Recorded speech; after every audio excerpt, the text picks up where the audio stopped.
Hello, everybody. I hope you are having a wonderful day. I am the old storytelling wizard, and I am back to share with you more tales of excitement.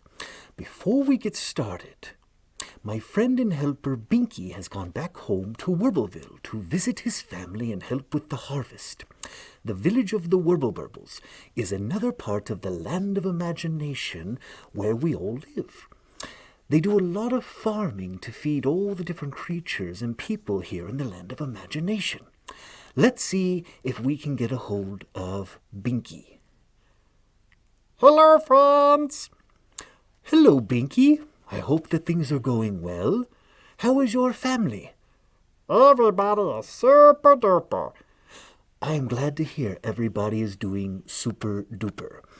Binky, I promised before you left that I would get in contact with you so you could say hi to our friends and choose the story for today. Have you decided which story we should read? Well, kind of. You kind of chose a story? Yeah, I think you should read some of Aesop's Fables. You think I should read some of Aesop's Fables?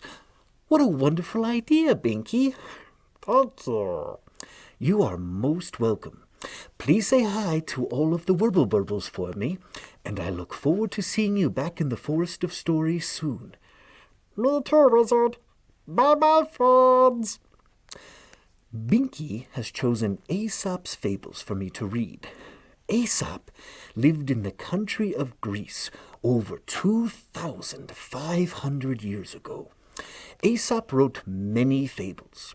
A fable is a short story or tale that teaches a moral lesson, and they commonly involve animals. Since Aesop's fables are very short, I think we will read 3 of them today, and we can discuss the important lessons they teach us. And now, with just a little bit of magic, here is a copy of Aesop's Fables from the Oak Tree Library. The first fable we will read today is The Lion and the Mouse.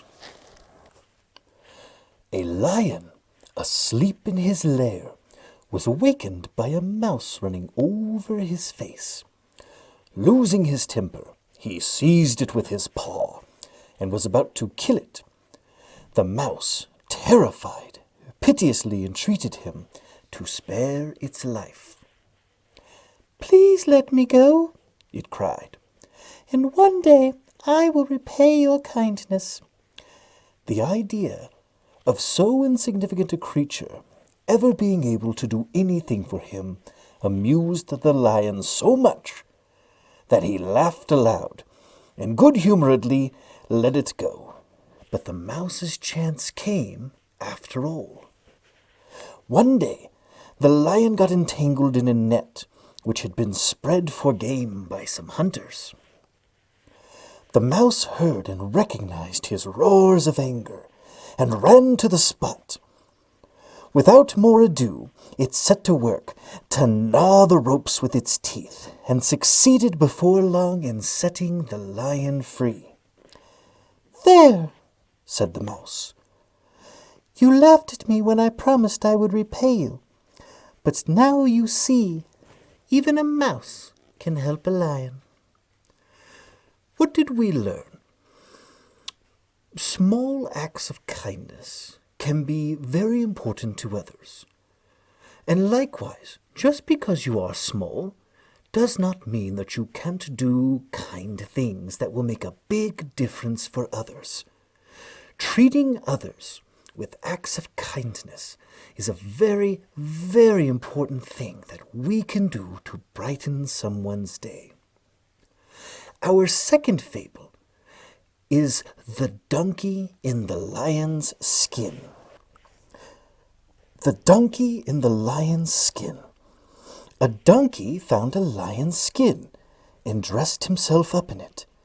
Then he went about, frightening everyone he met, for they all took him to be a lion, men and beasts alike, and took to their heels when they saw him coming, Elated by the success of his trick, he loudly brayed in triumph. The fox heard him, and recognized him at once for the donkey he was, and said to him, "Oh, my friend, it's you, is it? I, too, should have been afraid if I hadn't heard your voice." What did we learn from this fable? Well, sometimes people will try to make themselves appear to be something they are not.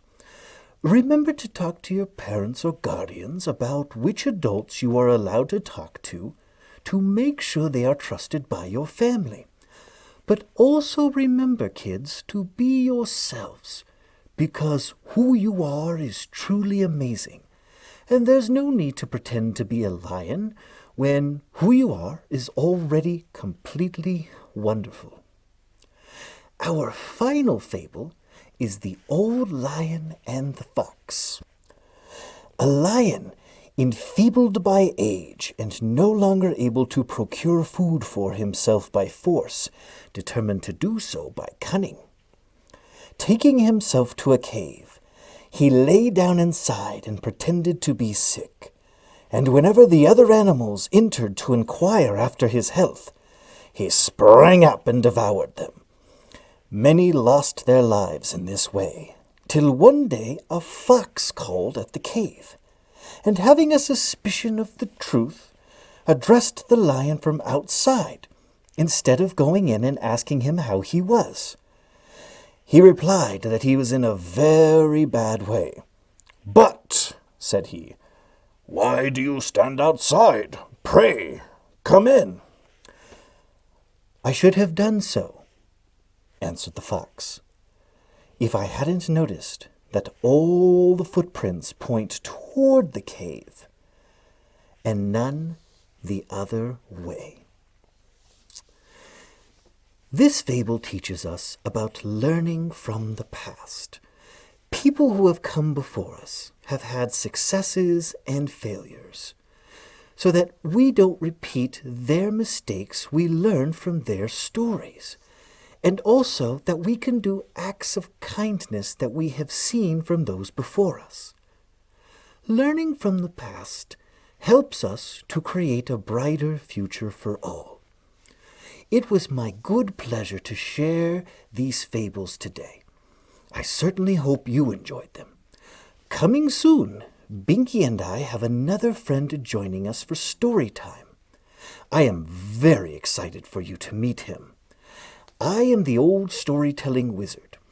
Until we see each other again, keep your chin up, keep a story in your heart, and let your imagination soar.